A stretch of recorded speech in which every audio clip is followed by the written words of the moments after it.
Kumusta? Ako po si Carla, 29 years old at kasama ang masipag kong tatay Julian ay pinagkakabalahan po namin ang mag-manage sa negosyo naming bigasan dito sa palengke sa isang bayan sa Rizal.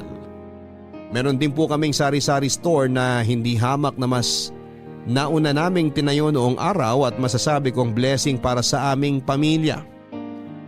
Ang mga negosyo po kasi namin sa kasalukuyan ang naging daan upang makaranas kami ng kaginhawahan sa buhay na matagal din naming inasam.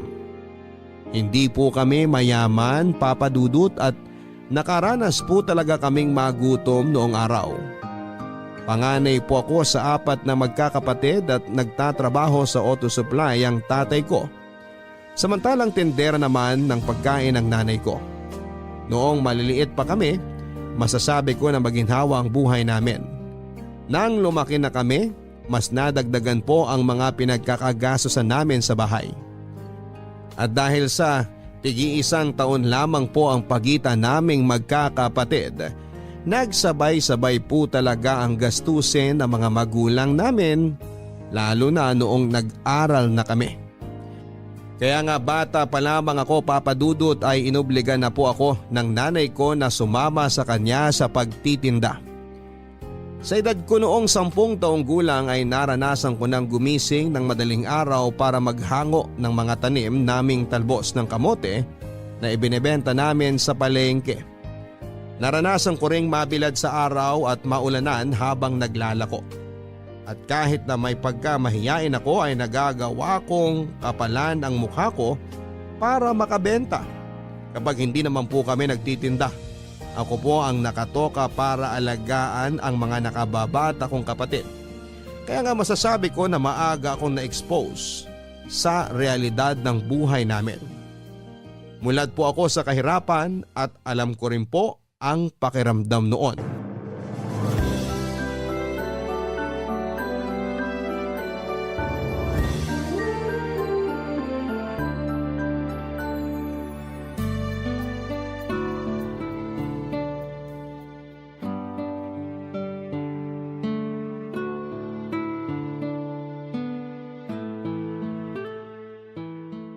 Anak, ikaw ang matanda. At bilang panganay sa inyo, sino na lang aasahan kung tutulong sa akin dito sa bahay natin? Ikaw lang dahil maliliit pa ang mga kapatid mo. Ay, opo, Nay! Opo, nay ka dyan. Naiintindihan mo ba mga sinasabi ko? Tandaan mo, para sa'yo naman lahat to. Hindi para sa akin. Saka tigil-tigilan mo na rin kasi ang pagrereklamo kapag sinasama kita sa pagtitinda sa palengke, nak. Ang kulit mo kasi. Napipikon lang ako sa'yo. Masyado po kasing maaga yung gising natin, Nay. Inaantok pa po ako noon. Aba, kailangan maaga ka magising para makabenta ka ng marami. Tandaan mo, daig ng taong maagap ang taong masipag. Sa pagnanegosyo, hindi ka dapat tanghali bumabangon. Ilang beses ko na bang sinabi sa iyo ang tungkol dyan? Hindi talaga pumapasok dyan sa kokote mo, no? Puro ka kasi laro. Pero di po ba kapag bata, dapat naglalaro naman talaga? Bata pa po ako, Nay. Hindi pa po ako matanda katulad nyo. Sinong matanda? 33 pa lang ako, no? 10 years old pa lang po ako. Dami talagang alam nitong batang to, oo. Kanino ka ba nagmana? Ay, baka po si tatay na yan. Pagbubuksan ko lang po siya ng pinto, Nay.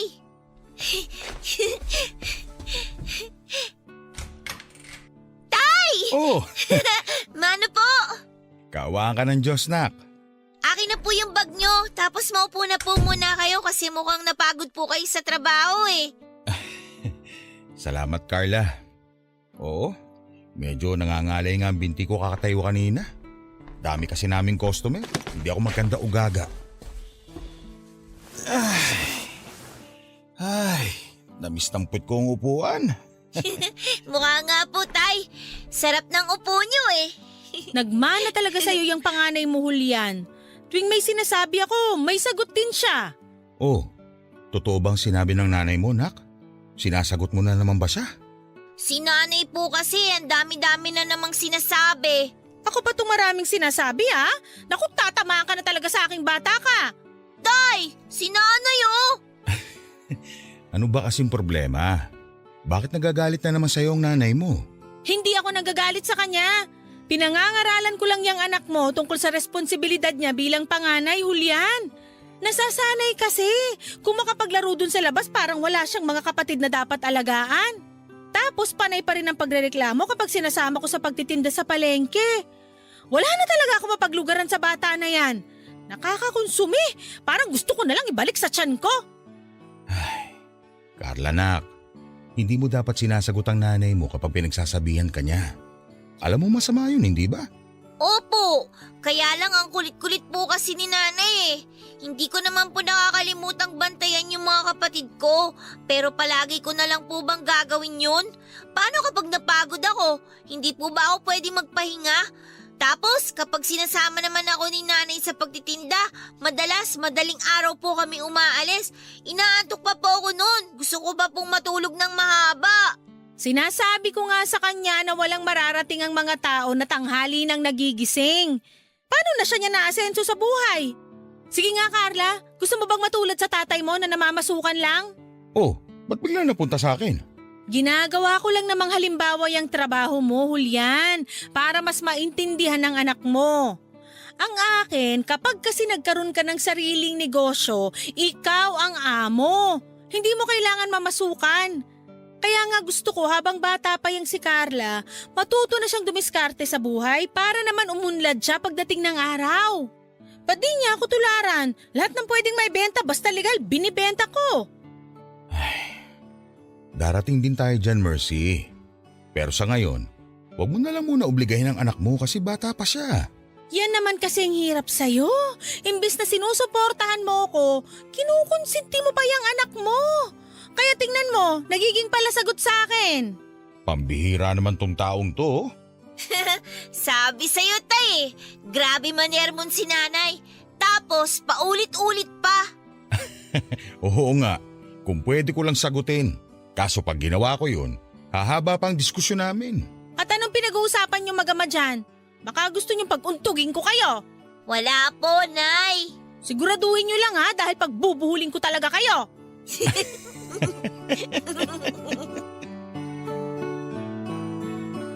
Papadudot istrikta po si Nanay Mercy pero hindi naman po siya masamang ina dahil mahal na mahal niya po kami. Tubong Cebu siya at lumuwas lamang sa Maynila pagka-graduate ng high school para magtrabaho. Sa Maynila na rin po sila nagkakilala ng tatay Julian ko na galing naman ng Davao. At nang dumating na nga po kami ng mga kapatid ko sa buhay nila, napadpad kami sa Rizal at dito na tumira. Mataas po talaga ang pangarap sa buhay ng nanay ko at yon ay ang magkaroon kami ng sariling negosyo. Isa rin sa mga priority niya ay ang makatapos kami ng pag-aaral ng mga kapatid ko at magkaroon ng sarili naming bahay. Nangungupahan lang po kasi kami noong araw bago sila nakakuha ni tatay ng lupa sa isang squatters area na pinatayuan namin ng barong-barong. Palagi po sa aking sinasabi ng nanay ko na aasenso lamang ang isang tao kapag marunong siyang magnegosyo.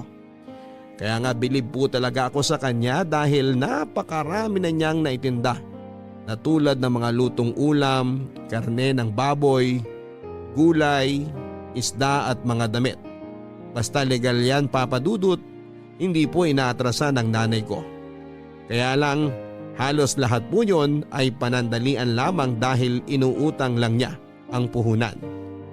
Lugi pa dahil sa pagbabayad lang sa mga inuutangan niya napupunta ang tubo. Pero sa kabila ng lahat ay hindi marunong sumuko ang nanay ko. Palagi po niyang sinasabi noon na kapag hindi umubra ang plan A dapat meron kang plan B hanggang sa pinakadulo ng alpabeto para wala raw akong dahilan na mabigo sa mga pangarap ko.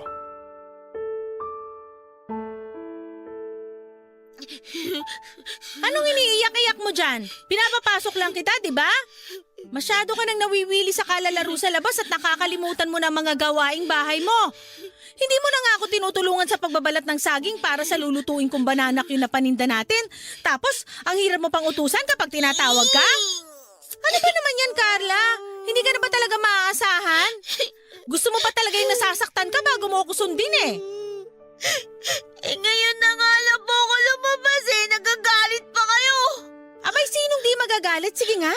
Ang iingay ng mga kapatid mo, hindi ko masaway dahil abala ako sa mga paninda natin. Ikaw na lang tong inaasahan kong tutulong sa akin tapos ikaw din tong konsumisyon? Ano ba naman yan? Nakakaintindi ka naman, di ba? Bakit kailangan ko pang ulit-ulitin ang pagpapaalala sa'yo? Kailan ka ba talaga matututo? Kapag wala na ako? Siguro nga po dapat mawala na lang kayo para wala na nag-uutos at nagagalit sa akin. Anong sinabi mo? Bastos ka! Napakadumi ng bibig mong bata ka? Saan mo natutunan na pagsagot-sagot ng ganyan? Ha? Oh, ano nangyayari dito? Mahal, ba't umiiyak ang anak natin? Bago mo kampihan yung batang yan, alam mo ba kung anong sinabi niya sa akin? Sana daw, mawala na lang ako para wala na rin nagagalit at nag-uutos sa kanya. Carla, totoo bang sinabi ng nanay mo? Alam mo masama yon. Ikaw na kumausap dyan sa anak mo, Julian, dahil baka lalo ko lang yan masaktan. Pambihirang buhay naman to. Ang gusto ko lang naman, tulungan niya ako rito sa bahay at sa pag-aalaga sa mga kapatid niya. Tapos sasagutin niya lang ako ng ganyan. Huminahon ka lang kasi muna, mahal. Hindi naman siguro sinasadya ni Carla ang mga sinabi niya. Anong hindi sinasadya? Kung ganon, paano niya nasabi yun ng dire-diretso at hindi kumukurap ang mga mata? Ay, nako. Anak, tumahan ka na. Mabuti pa, puntahan mo na lang muna yung mga kapatid mo at kakausapin ko lang ang nanay mo. Sige na. Opo, Tay. Pagsabihan mo talaga yung panganay mo, Julian! Dahil namumuro na sa akin yan! Mahal, naiintindihan ko na mali ang anak natin sa sinabi niya sa'yo. Pero hindi naman niya yung sinasadya. Siguro nadala lang siya ng sitwasyon kaya nakapagbitiw siya ng mga ganong salita. Intindihin mo na lang sana dahil bata pa siya. Ay, ewan ko sa'yo, Julian! Nasasabi mo lang yan kasi wala kang kaalam-alam sa mga pagod ko rito sa bahay. Kumpara naman kasi dyan sa trabaho mo, di hamak na doble, baka triple pa yung ginagawa ko rito. Hindi naman siguro tama na magbilangan tayo ng hirap, mahal. Pare-pareho lang naman tayo napapagod. Imbis na pairali natin ang init ng ulo, masabaan pa natin ang pasensya natin. Tayo-tayo lang din pamilya magtutulungan. Habaan daw ang pasensya? Palibasa di mo alam na lagpas na sa Sierra Madre ang pagpapasensya ko dyan sa panganay mo. Kaya nga kako kausapin mo. Hindi na yata yan marunong makinig sa akin eh. Lalo kang hindi susundin ng anak mo pag palagi ka nagagalit. Hindi ako palaging magagalit kung sinusunod lang niya ang mga sinasabi ko. Hey, buwisit! Kung bakit kasi nagkaroon ako na suwail na anak?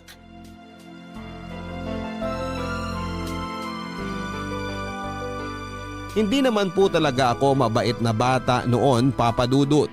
Aminado ako na may pagkaswail din ako at palasagot. Kaya nga madalas ay nagiinit ang ulo sa akin ng nanay ko at napapalo niya ako. Siyempre dahil bata pa ako noon ay priority ko ang paglalaro kasama ang mga kapatid ko at hindi ang mga gawaing bahay o pagsama sa mga lakad sa tuwing nagtitinda siya. Kapag napapalo o napapagalitan niya ako ay nagtatampo po talaga ako ng husto, Papa Dudut. Naisip ko pa nga noon na ang unfair dahil bakit ko kailangang maranasan ang mga responsibilidad na yon sa buhay. Samantalang dapat ay nag-relax ako at naglalaro kagaya ng mga kapatid ko. Minsan ko na rin pong naitanong sa sarili ko noon na bakit kailangan kong maobligang magtrabaho samantalang maliit pa lamang ako. Sa isip ko ay hindi ba matatanda ang mga naghahanap buhay sa pamilya? Kaya hindi niyo po ako masisisi kung magtanim ako ng tampo at sama ng loob sa nanay ko. Para sa akin ay pinipwersa niya akong matutunan ng mga bagay na hindi ko pa naman dapat ginagawa noong bata ako. Kaya po hiniling ko na sana ay mawala na lamang si nanay para wala na ring naguutos o nagagalit sa akin, lalo na kapag nakagagawa ako ng mali. Hindi ko naman po akalain na magkakatotoo ang kahilingan kong yon dahil taong 2007. Pinapuan po siya ng sakit sa baga na kinaospital niya. Kitang-kita ko po kung paano siya dumura ng dugo at mabilis na ng hina noon. Pagkatapos 4 na araw lang po ang tinagal ni nanay sa ospital bago siya pinawian ng buhay. 14 anyos ako nang mamatay si Nanay Papa Dudut. Ni hindi pa nga ako nakakagraduate sa high school at bata pa rin ang mga kapatid ko.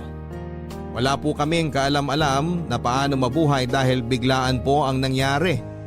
Kumbaga naiwan kaming nangangapa ng tatay ko at ng mga kapatid ko. Siyempre 4 pa kami noon at maliliit pa. Ibig sabihin mag-isa na lamang kaming bubuhayin ni tatay. Malaking dagok po yun para sa aming pamilya dahil walang-wala talaga kami lalo pagkatapos ng libing ni nanay. Bilang panganay, saksi po ako kung paanong umiyak habang hinahanap ng mga kapatid ko ang nanay namin. Samantalang si tatay naman kahit na anong tago niya sa mga luha niya, naririnig ko pa rin ang hikbi niya tuwing gabi. Sa kabila ng lahat ay nagpatuloy pa rin po kami sa buhay. Kahit naman paano nandyan yung iba naming kamag-anak para alalayan kami upang makapagsimula ng paunti-unti. Dahil ako po ang nakakatanda, napilitan akong aralin ang pagiging nanay Papa Dudut para naman hindi kawawa ang mga kapatid ko. Naisip ko na hindi na yon bago sa akin dahil may karanasan na rin naman ako lalo noong buhay pa ang nanay ko. Natuto po akong tumayo sa sarili kong mga paa dahil kung hindi ko po yun gagawin, pare-pareho kaming pupulutin sa kangkungan. Nang mga panahon na yun ay tuluyan na rin pong sinolo ni tatay ang pagtatrabaho para mabuhay kami at mapag-aral. Laking pasalamat ko na lang po talaga sa Diyos dahil hindi niya po kami noon inabandona at pinagmalupitan katulad ng ibang bata lalo kapag nawawala ang isa sa mga magulang nila. Kaya nga mas naging ambisyosa pa ako Papa Dudut na masuklian ang pagsasakripisyo ni tatay para sa amin pagdating ng araw. Pero syempre hindi po naging madali ang pinagdaanan namin ng mga panahon na yon. Lalo nang sumapit ang trahedya na dala ng Bagyong Ondoy taong 2009. Hindi po matibay ang bahay namin, sa katunayan ay gawa lamang yon sa plywood, kalawanging yero at pinagtagpi-tagping lona. Literal po na pinatungan lang namin ng mga lumang gulong ang bubungan para hindi liparin ng malakas na hangin. Pero dahil sadyang mas malakas po ang maraming ulan na dala ng bagyo ay mabilis na tumaas ang tubig sa lugar namin, dahilan para umabot na yon sa mga kabahayan.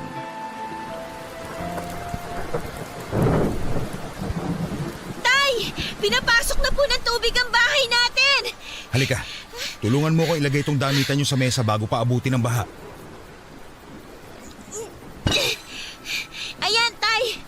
Kaso, paano na po yan? Baha na rin po sa labas. At saka mukhang wala na pong planong tumigil ang ulan. Kaya nga dapat yung gawin ng mga kapatid mo, mag-ipake na kayo ng mga damit at gamit. Hindi na tayo pwedeng dumito sa bahay na to. Walang kasiguruhan kung kailan titigil ang bagyo. Pero, paano na lang po yung iba nating mga gamit? Yung mga uniform po namin, yung libro, tsaka yung mga notebook. Naku naman, yan ang nga bang sinasabi ko eh.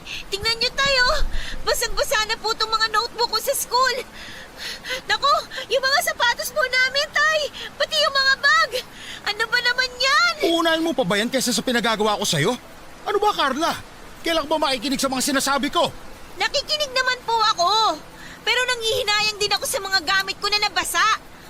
Tay, kailangan po ba talaga nating umalis ng bahay? Wala tayong pagpipilian dahil hindi naman matibay ang bahay natin. Tingnan mo yung bubong sa bandang kusina. Halos bumigay na. Gusto mo ba talagang tuluyang bumagsak yun bago ka kumilos dyan? Eh kung bakit naman kasi kailangan pang bumagyo eh?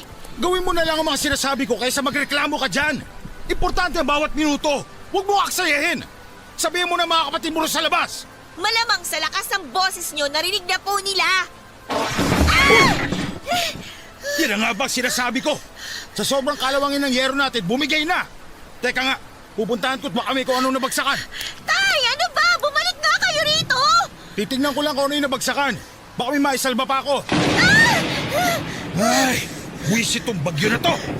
Tay naman! Huwag na kasi kayo pumunta dyan! Hayaan nyo na lang makalikas na tayo dito. Di ba? Sinabi nyo, importante ang bawat minuto. Kaya halina po kayo. Halina po kasi kayo. Diyos ko! Sana naman humupa na ang bagyo. Sira na po ang bahay namin at basa na rin ang mga gamit namin. Saan na lang kami pupulutin ng mga anak ko pagkatapos nito? Tay, ano ba? Tara na po kasi. Wala na po tayong magagawa. Mas mahalaga po na makaligtas tayo kaysa naman pare-pareho po tayong malunod at mamatay. Nakahanda na po yung mga gamit na dadalhin natin. Inaantay na po tayo ng mga kapatid ko sa labas. Marami na rin po tayong mga kapitbahay na umalis sa mga bahay nila. Tayo na lang po yung nandito, Tay. Ipagdasal na lang po natin na sana huminto na rin ang bagyo at huwag na pong tumaas ang tubig. Dahil yun na lang po talaga ang magagawa natin sa ngayon. Sana nga, anak. Kasi ito na lang bahay natin ang meron tayo. Huwag naman sana pati ito mawala pa rin sa atin.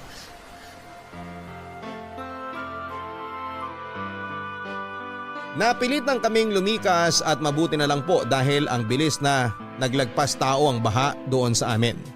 Pansamantalang nanirahan sa evacuation center at hindi po namin nakasama ng matagal si tatay doon, Papa Dudut. Dahil pagkalipas ng ilang linggo, buwaba ng kaunti ang tubig baha at nagdesisyon siyang umuwi sa bahay namin para tingnan kung may maisasalba siyang gamit. Tapos nagkasundo po kami na sa bahay na lang muna siya upang mag-ayos doon ng mga nasira at magbantay ng ilang pa naming gamit habang ako naman ang nakatokang tumingin sa mga kapatid ko sa evacuation center. Umuwi po ako noon sa bahay namin para dalhan ng pagkain si tatay, lalo kapag may nakuha kaming ayuda mula sa gobyerno at mga pribadong grupo.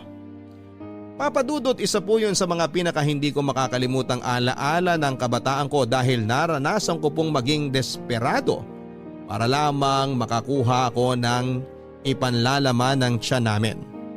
Nandyan yung kaliwat kanan ang mga pila ng relief goods na pinupuntahan para lamang makarami ng bigas, noodles at dilata. Wala po kaming kapera-pera noon at araw-araw naming iniisip kung paano kami makakakain. Doon po namin naranasan na magutom at mauhaw, Papadudot.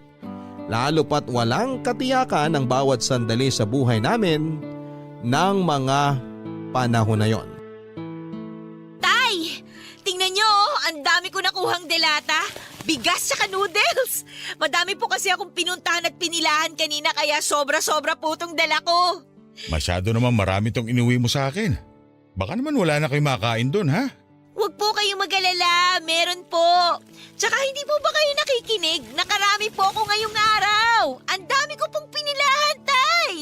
Pero anak, hindi pa rin magandang gawain yan. Dahil paano na lang yung ibang nangangailangan din? Alalahanin mo, hindi lang tayo ang nasalanta. Hindi magandang gawain naman lamang ng kapwa. Alam ko naman po yun.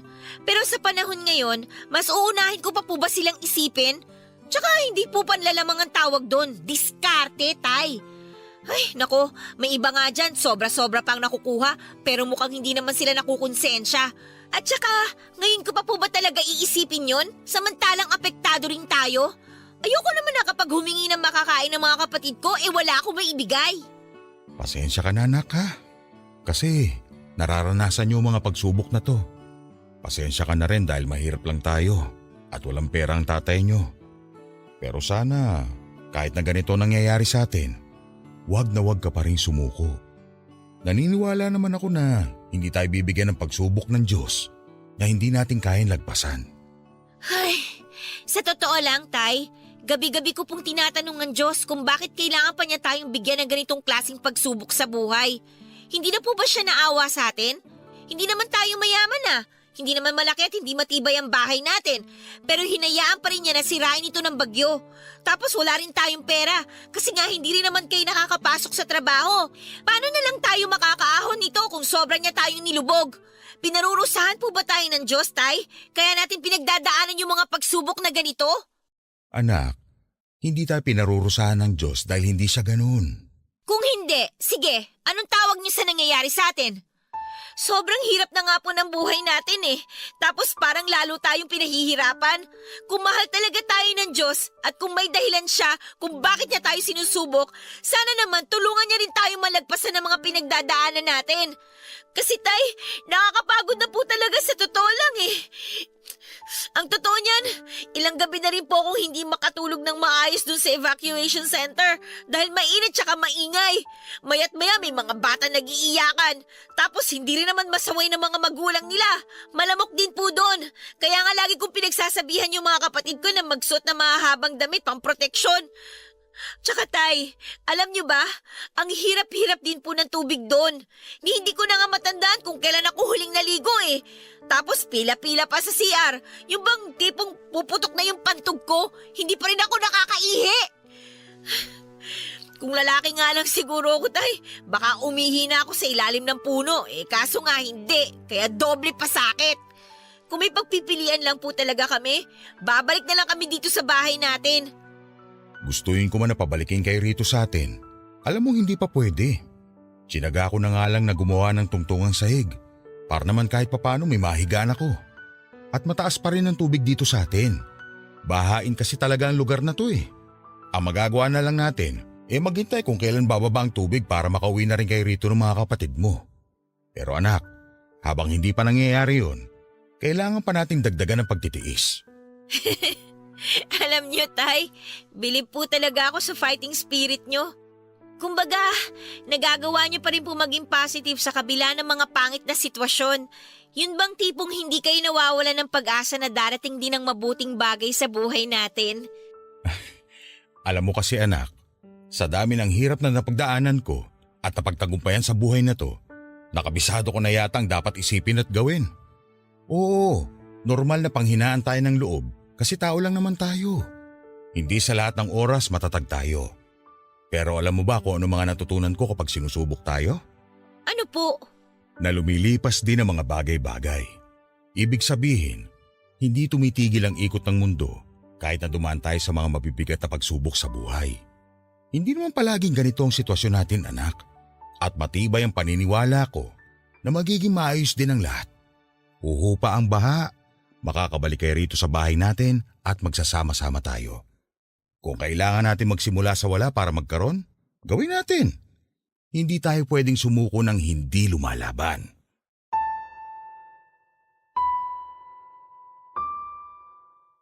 Isa po sa mga ipinagpapasalamat ko ng panahon na yon ay ang positibong pananaw sa buhay ng tatay ko, Papa Dudut.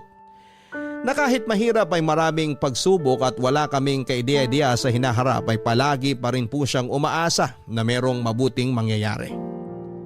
Siguro'y katangian na talaga natin na mga Pilipino yon. Nasa dugo na natin na maging matapang at matatag lalo kapag pinapadapa tayo ng mga pagsubok sa buhay. At tama naman po si tatay dahil hindi nagtagal ay tuluyan na rin pong humupa ang baha sa lugar namin at nakabalik na rin po kami sa bahay. Unti-unti ay inumpisahan po naming muli ang buhay at nagpatuloy sa kabila ng mga karanasan namin. Muli pong nakapagtrabaho si tatay at nagbalik eskwela naman po kaming magkakapatid. Lumipas nga ang ilang taon, nakagraduate na po ako ng high school, Papa Dudut.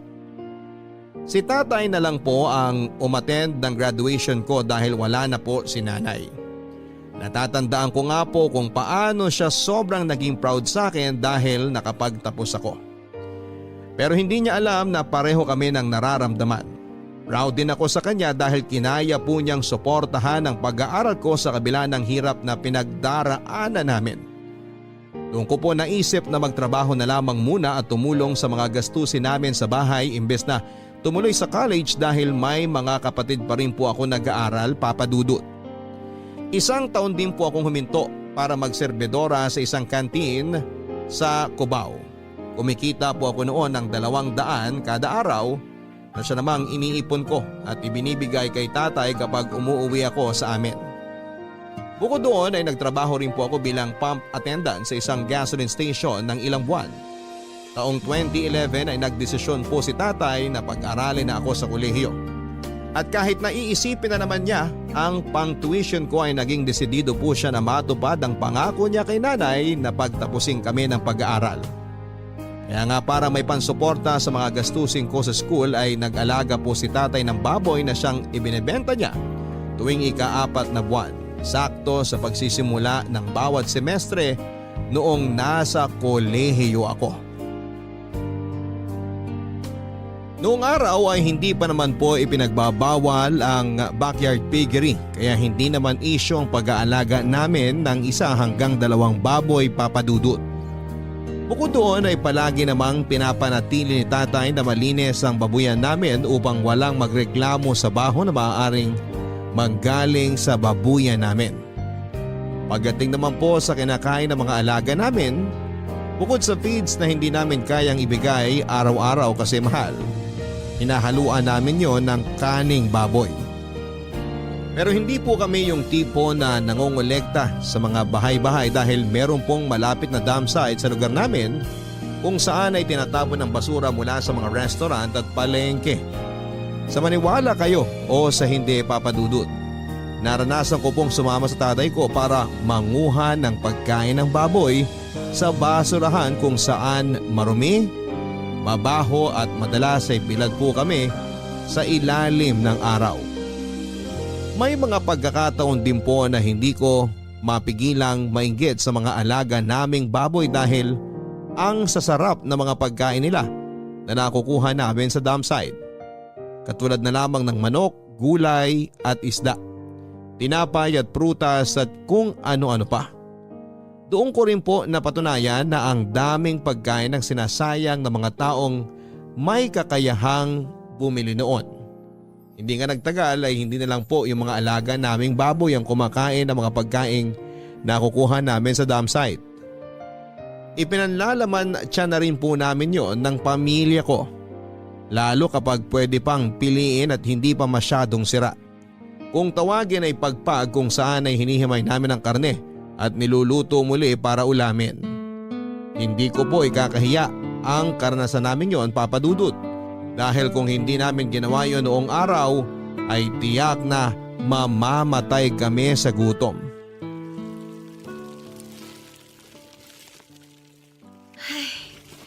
Ayan, malinis pa tong tinapay na to. Pwede pa. Hindi pa naman amoy amag. Naku, siguradong konting init lang to tapos bubudburan ko na lang ng asukal, sasarap na to. Carla, anak! Ay, pating! Oh, ano ba yung ginagawa mo? Nagulat naman ako sa inyo, Tay. Kanina mo pa kasi hinahalong ka tiyan sa ako. Ano bang gagawin mo dyan sa hawak mong tinapay? Kumain na naman yung mga alaga nating baboy, hindi ba? Sa lagay, Tay, sila lang bang may karapatang kumain? Siyempre tayo rin po, no? Nakikita niyo po ba to? Malinis pa ang mga to, Tay. Ito po yung tinapay ng mga pizza na wala ng sauce kaya pwedeng-pwede pa po nating kainin. Inamoy ko na po to. Di naman po amoy amag. Tapos napagpagan ko na rin po tsaka napilian. Pero para makasigurado po tayo na patay ang 99.9% ng germs, iinitin ko po to dun sa kawali. Alam mo ikaw, nakakatawa ka talaga kahit kailan. Seryoso po ako, Tay. Plano ko rin pong budburan ng asukal para magkalasa naman kasi sa tingin ko po. Parang matabang na mga to eh. Ang tanong, meron po ba tayong asukal? Ang alam ko, may asukal na stick pa doon sa lagayan. Yung tigdudos. Ayun, sakto! Sigurado matutuwa ang mga kapatid ko nito dahil may almusal sila. Kahapon nakasimangot yung mga yun kasi nagkape lang sila eh. Partida ha, wala pang kalasa-lasa yung kinanaw nila dahil naubos na yung binili nating tingi sa tindahan. Pasensya na kayo, nak, ha? Pasensya naman po sa Tay. Kasi sumasala tayo sa pagkain. Nararanasan yung magutom. Siguro kung may extra lang sana tayong pera, makakabili tayo ng sobra-sobra sa kailangan natin. At hindi nyo rin kailangan kumain ng mga napupulot lang natin sa tambakan. Naku, Tay, sa maniwala kayo sa hindi, ayos lang naman po sa amin na kumain ng pagpag. Oo nga, mukhang delikado tsaka pwedeng pagmulan ng sakit. Pero kapag ganito nagipit tayo at wala tayong pera para bumili ng malinis na pagkain, kailangan po talaga nating magtiis. Tsaka, masarap naman po itong mga nakukuha natin sa tambakan eh. Kala lang ng iba marumi kasi dun nga galing. Pero hindi naman po ito hinahalo sa mga basura na nakokolekta sa mga bahay-bahay. Nakahiwalay naman po ito, di ba?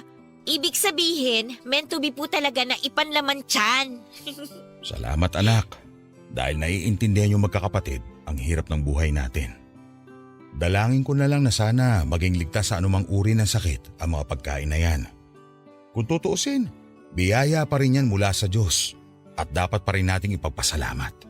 Tama po kayo.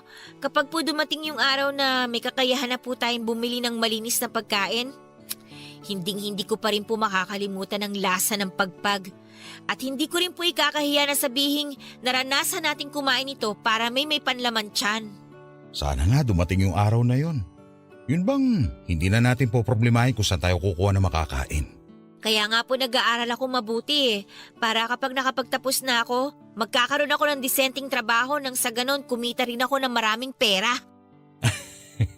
Magdilang anghel ka anak. Siyempre naman po, Tay. Pero sa ngayon, tama na po muna ang kwentuhan dahil medyo kumakalam na po yung tiyan ko eh. Kayo po ba, nag-almusal na po ba kayo? Yun nga hindi pa. Kung ganun, tara na po. Iinitin ko lang po itong mga tinapay tapos sabay na po natin kainin. Tirahan na lang po natin yung mga kapatid ko kasi baka po umiyak. Puro ka talaga kalokohan. Mana lang po ako sa inyo.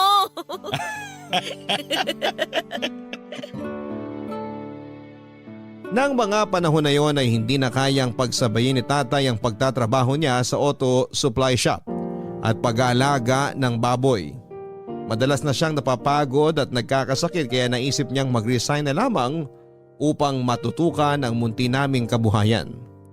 Pumapasok pa rin po ako noon sa school at para matustusan ang baon ko at pang araw-araw naming pambili ng pagkain, hindi na lamang pangunguhan ng kaning baboy ang ginagawa ni tatay sa tambakan, kundi nangangalakal na rin siya ng mga pwedeng ibenta sa junk shop, Papa Dudut. Siyempre 4 na buwan pa bago kami kumita sa babuyan namin at madalas sa tuition ko lang po napupunta ang pinagbebentahan namin ng mga baboy, kaya nga kinarir na rin po ng tatay ko ang pamamasura. Yung dump site sa lugar namin ang naging opisina niya. May pagkakataon pa nga na upang makarami siya ng kalakal, gabi pa lamang ay inaabangan na niya ang pagtatapon, Papa Dudut. Hindi po niya kami inuobligang tumulong sa kanya pagdating sa bagay na yon dahil ayaw niyang kasanayan namin ang ganong trabaho. Sa halip, sinasabi niya sa aming pag-aaral namin ang atupagi namin upang pagdating ng araw, hindi kami matulad sa kanya na isang basurero.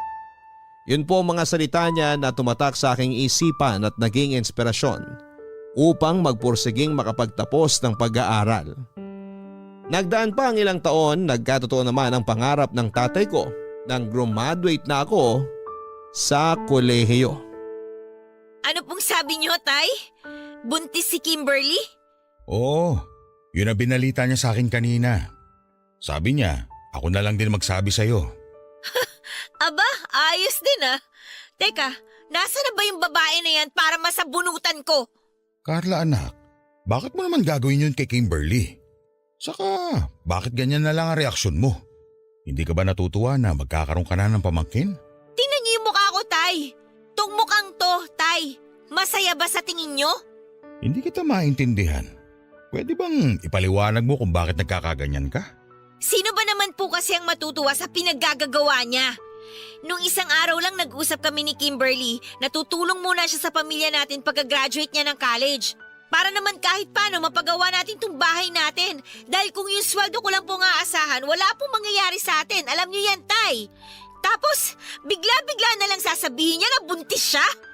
O sige nga, nasan dun yung kasunduan namin na tutulong muna siya sa atin?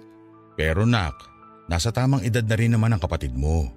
Alam ko na alam niya na ang ginagawa niya. Hindi po ako naniniwala na alam na niya ang ginagawa niya. Kasi kung alam niya, edi sana naisip muna niya na mahirap ang buhay natin. Tapos ngayon, magdadagdag pa siya ng papakainin? Alam ko, Tay, pamangkin ko yung batang dinadala niya. Apo nyo, kadugo natin.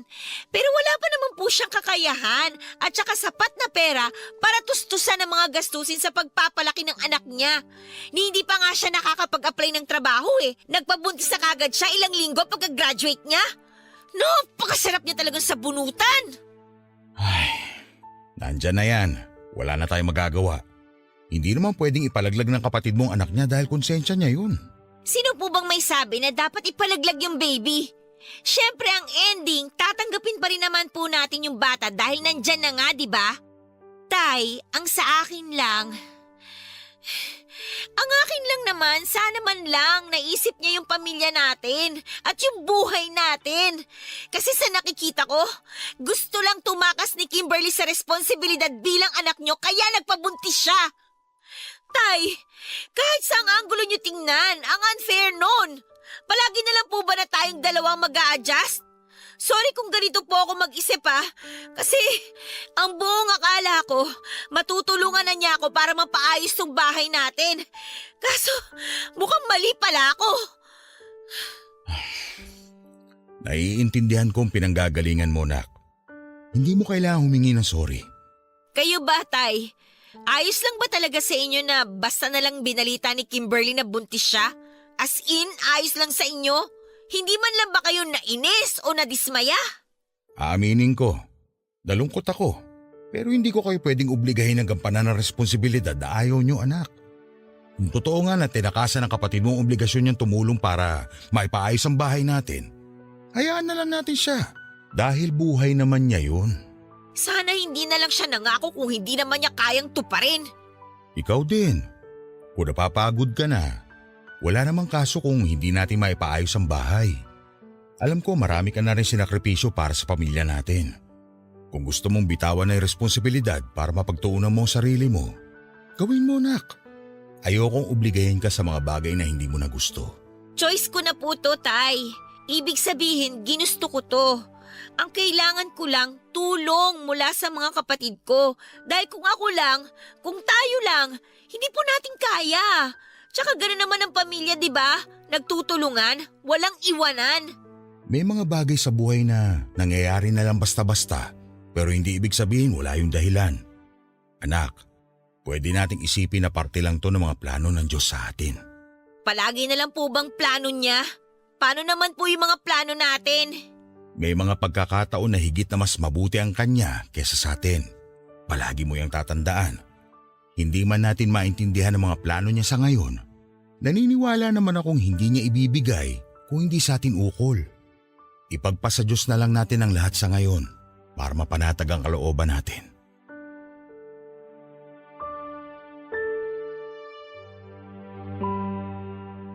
Para sa akin, Papa Dudut, walang karapatan ang kapatid ko na magdagdag ng isa pang pakakainin dahil mahirap na nga ang buhay namin. Tapos gusto pa niyang idamay ang magiging anak niya sa mga kahirapan namin. Bukod doon ay napaka-unfair niya. Alam naman niya na nangako kami noon na tutulungan muna namin si tatay para mapagawa ang bahay namin, tapos kamukha-mukha at bigla siyang mabubuntis. Yun po ang eksaktong pakiramdam ko ng panahon na yon, Papa Dudut. Kaya hindi ko rin po naitago ang sama ng loob ko para sa kapatid ko. Pero alam ko rin po na hindi ko siya pwedeng kamuhian habang buhay dahil kapatid ko pa rin siya. Kaya nga matapos ang pag-uusap namin yon ni tatay, marami po akong na-realize sa mga bagay na siyang naging daan upang mabuksan ang pagtanggap at pagpapatawad sa puso ko. Oo, naggalit ako sa kapatid ko pero hindi nagtagal. Nagkabati rin po kami, Papa Dudut. 24 years old po ako noon at 2 taon na rin simula nang makagraduate sa college, Papa Dudut. Yung unang taon ko ay ginugol ko sa pagiging volunteer sa isang non-government organization habang rumaraket sa mga project-based na trabaho. Naghintay din po kasi ako noon ng response mula sa mga kumpanya ang inaplayan ko na may kinalaman sa kursong tinapos ko. Pero bigo pong dumating ang mga oportunidad kaya napilitan akong pumasok sa corporate world. Akala ko kapag nagtatrabaho ka sa opisinang di-aircon at nagsusuot ka ng office attire, magiging asensado na rin ang buhay ko. Pero depende pala yon sa posisyon. At dahil nagkataon na malayo nga sa pinag-aralan ko ang naging trabaho ko, para po akong na back to zero. Minimum wage earner lang din ako. Provincial rate pa kaya kahit na anong pagiging positibo ng tatay ko sa buhay ay hindi ko pa talaga yon mai-apply sa sarili ko. Malimit din po akong mainggit sa mga kabatch ko na di hamak na mas maunlad na ang buhay at mas marami nang naipundar ng mga panahon na yon, Papa Dudut. Madalas kong tanong ay nagsisikap naman ako pero bakit parang mailap sa akin at sa pamilya ko ang swerte. Naging hobby ko na nga po ang silipin at usisain ang buhay ng ibang tao na nauuwi lang sa pagkadepress ko at lalo pang pagkadismaya sa sarili.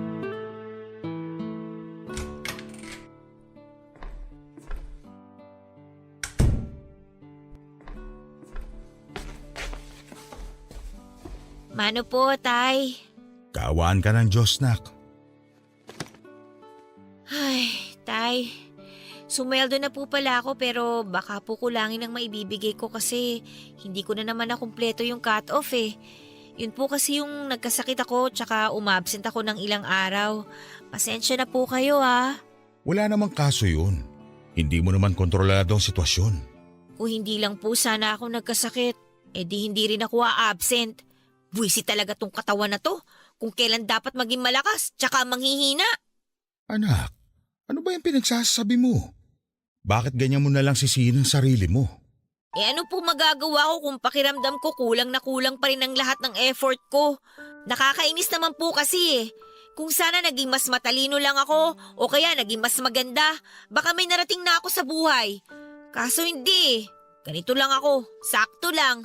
Hindi malas pero mas lalong hindi rin swerte.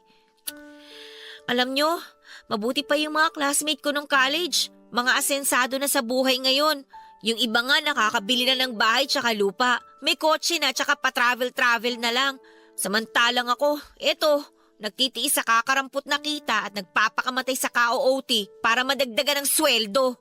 Wala rin akong ipon. Hindi pa rin matapos-tapos ang pagpapagawa ng bahay. Bubong pa lang, kulang na kulang pa. Ano ba namang klaseng buhay to? Siguro ito na nga yung karma ko kasi naging masamang bata ako nung araw eh. 'Di ba? Hiniling ko na sana mawala na si nanay. Tapos nangyari nga. Tay, pakiramdam ko akong pumatay sa kanya eh. Alam mong hindi totoo yan. Walang gabi simula nung mamatay si nanay na hindi sumagi sa isip ko na kasalanan ko ang lahat, Tay. Hindi kasi ako nakikinig sa kanya tapos sinasagot-sagot ko pa siya. Kaya ngayon, eto, pinarurusahan na ako ng Diyos dahil naging masamang anak ako sa inyo ni nanay noon. Hindi totoo yan. At hindi rin ako naniniwala na pinarurusahan ka ng Diyos.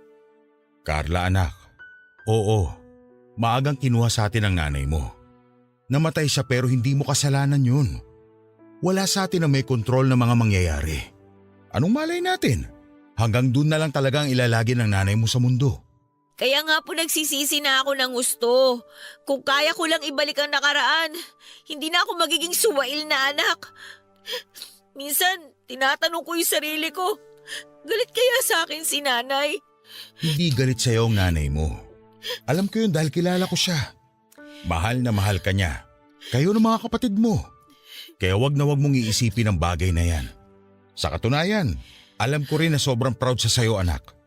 Kasi kahit wala na siya, nagtapos ka pa rin ng pag-aaral. Tinupad mo pa rin yung kaisa-isa niyang pangarap para sa'yo at sa mga kapatid mo. Kahit na mahirap, inalagaan at binantayan mo pa rin ang pamilya natin. Ikaw na yung nagsilbing nanay sa mga kapatid mo kahit na bata ka pa lang noon. Carla, hindi ko to madalas sabihin pero para sa akin, ikaw yung pinaka-the best kong anak. Tay, baka naman kapag nalaman ng mga kapatid ko na may favoritism ka, baka magtampong mga yun. Pantay-pantay ang pagmamahal ko sa inyo. Namin ang nanay nyo. Nagkataon lang na espesyal yung sayo. Kasi mas mabigat yung responsibilidad at papel na ginagampanan mo para sa pamilya natin. Salamat sa Diyos kasi nagkaroon kami ng anak na kagaya mo. Kaya wag na wag mo na ulit mamaliitin ang sarili mo. Dahil kung susumahin, malayo-layo na rin ang nararating mo, nak. Pakatandaan mo, may takdang panahon ng lahat ng bagay sa buhay natin para magkatotoo. Kung naunang mangyari yun sa iba, hindi yun nangangahulugan na napag-iiwanan ka na. Naiintindihan mo ba? Opo, Tay. Oh, bakit ka naman umiiyak? May nasabi ba akong hindi mo nagustuhan? Lahat po ng sinabi nyo, nagustuhan ko kaya nga po ko naiiyak eh. Salamat, Tay, ha, sa pagpapaalala sa akin na lumaban at magpatuloy. Lalo kapag ganito na nakakaramdam ako ng lungkot at pagod. Alam nyo, kapag kayo yung nagsasalita, nawawala talaga yung pag-aalala ko. Gumagaan po yung dibdib ko. Ito talagang anak ko, oo. Halika nga't yayakapin ka ng tatay. Ang laki-laki na, iyakin pa rin. Tahan na. Tayo naman eh.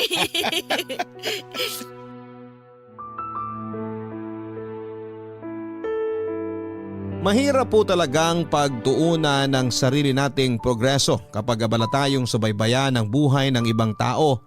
Yun po ang ipinarealize sa akin ng tatay ko, Papa Dudut. Wala na rin pong saysay at hindi talaga ako makakausad kung patuloy ko pa rin pong sisisihin ang sarili ko sa mga bagay na nangyari na.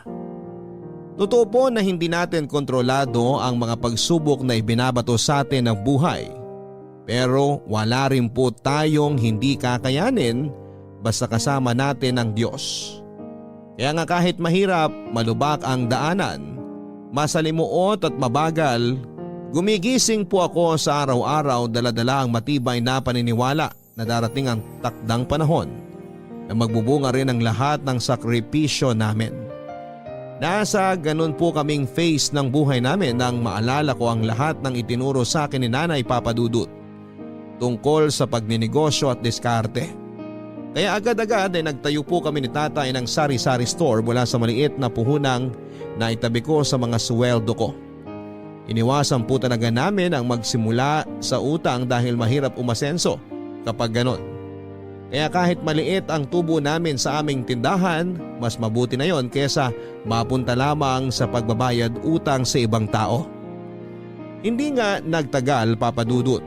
Nagkaroon ng trabaho ang iba ko pang kapatid at namuhunan din po sila sa muntin naming tindahan.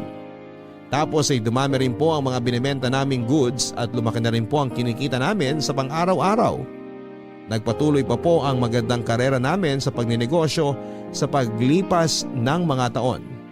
Tulong-tulong po kami ng pamilya ko kaya mas naging magaan ang bawat trabaho. Unti-unti ay naipaayos namin ang pangarap na bahay ng mga magulang namin. Nakabili kami ng mga gamit sa bahay na wala noong kabataan namin. Bukod doon ay hindi na rin po kami sumasala sa pagkain at panatag na kami dahil may pera na kaming madudukot sa panahon ng pangangailangan. Ay, alam nyo, Tay, kahit na nagka-pandemic, maayos pa rin po ang kita natin sa bigasan. Oo nga, hindi masyado malaki katulad nung dati, tsaka madalas balik puhunan lang. Pero kumikita pa rin kahit paano. Patunay lang yan na hindi pa rin tayo pinababayaan ng Diyos. Hayaan mo, nak. Naniniwala naman ako na pagagalingin niya ang mundo natin. Mawawala rin tong pandemya at babalik din ang lahat sa normal. Ako rin po, naniniwala na magkakatotoo ang mga sinabi ninyo. Kasi proven and tested na basta kayo nagsalita eh. Nagkakatotoo po talaga. Puro ka naman kalokohan. Uy, hindi po kalokohan ang tawag doon, Tay, ha? Kumpiyansa. Pero alam nyo, dapat naman po talaga tayo magpasalamat sa Diyos, Tay, eh. Kasi bukod sa palagi tayong ligtas sa mga sakit, lalo na po kayo, malaki po talaga yung naitulong niya para matupad po yung mga pangarap natin sa buhay. Kasi tingnan nyo, naging successful yung mga negosyo natin, naipaayos na natin yung bahay, nakabili tayo ng mga gamit, tsaka nakakapag-secure na rin po tayo ng pera sa bangko na pwede nating dukutin kapag nangailangan tayo. Kung susumahin, malayo na po tayo dun sa dating tayo na mahirap, na isang kahig at isang tuka at nakaranas magutom. Tama kayo nung sabihin nyo na lahat ng bagay may tamang panahon. Madalas, naiinip tayo kasi minamadali natin ang resulta ng mga sakripisyo natin sa buhay. Pero wala namang punla na itinanim na kagad tutubo sa mismong araw rin na yun. Lahat ng bagay sa mundong to dumaraan sa proseso. Nakikita ng Diyos sa mga sakripisyo natin sa buhay. Naririnig niya ang mga panalangin natin. Huwag lang tayong mainip dahil ibibigay niya pa rin ang inaasam ng puso natin sa tinaktang araw na dapat itong magkatotoo. Pero nak, dapat mo pa rin tandaan na maaari pa rin niyang bawiin ang lahat ng ibinigay niya sa atin kapag hindi natin ito pinahalagahan at hindi tayo marunong lumingon sa ating pinanggalingan. Kaya nga importante na kahit pakiramdam natin lumilipad na tayo, panatilihin pa rin nating nakatapak sa lupa ang mga paa natin. Alam ko po yun, Tay. Pero salamat pa rin po sa pagpapaalala. Bukod po sa taus-pusong pagpapasalamat, lagi ko rin pong pinapanalangin na sana bantayan niya ang puso ko para maging malinis at maging karapat-dapat. Dahil sino ba naman ako? Tao lang naman po ako na pwedeng magkasala at saka magkamali. At yung mga karanasan po na pinagdaanan natin sa buhay noon, hindi ko po yun makakalimutan, Tay. Sa katunayan, malaki nga po yung bahagi noon para mas mahubog pa ang pagkatao ko sa kasalukuyan. Kung noon, wala akong ibang alam gawin kundi questionin yung mga nangyayari, lalo na kapag hindi ito ayon sa plano ko. Pero ngayon, Tay, natutunan ko na pong magtiwala sa mga plano ng Diyos. Dahil sabi niyo nga, mas mabuti ang mga nais niya kaysa sa mga gusto natin.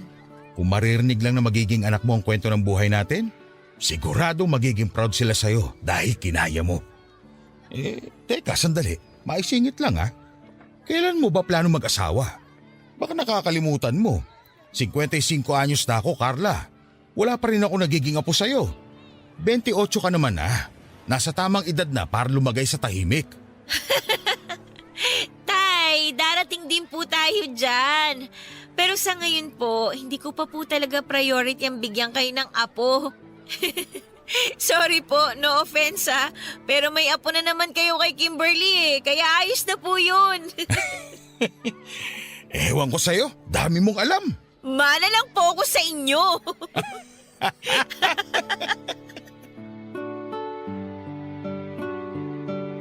Papadudot, walang hanggan ang pagpapasalamat namin ng pamilya ko sa Diyos dahil hindi niya po kami pinabayaan lalo noong panahon na higit namin siyang kailangan.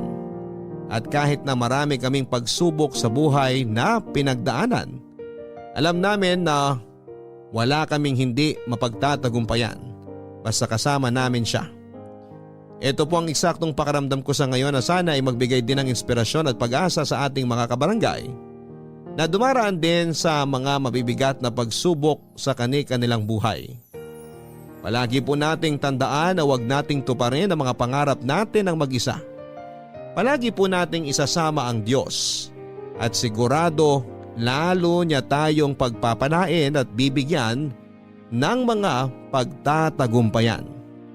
Sa kasalukuyan ay masayang-masaya po ang pamilya namin at nagpapasalamat ng gusto sa mga biyaya at pagpapala na natatamo namin sa buhay na ito. At kahit na may pinagdaraanan tayong pandemya, hindi pa rin po kami nawawala ng pag-asa na isang araw ay gagaling din ang mundo. Hindi pa po rito natatapos ang paglalakbay namin sa buhay na ito pero tiwala rin po kami na basta sama-sama at nagtutulungan ng aming sambahayan, wala kaming laban na hindi malalampasan. At ang masasabi ko lang ay araw-araw po tayong lumalaban dahil meron po tayong dahilan at meron tayong pangarap na gustong matupad.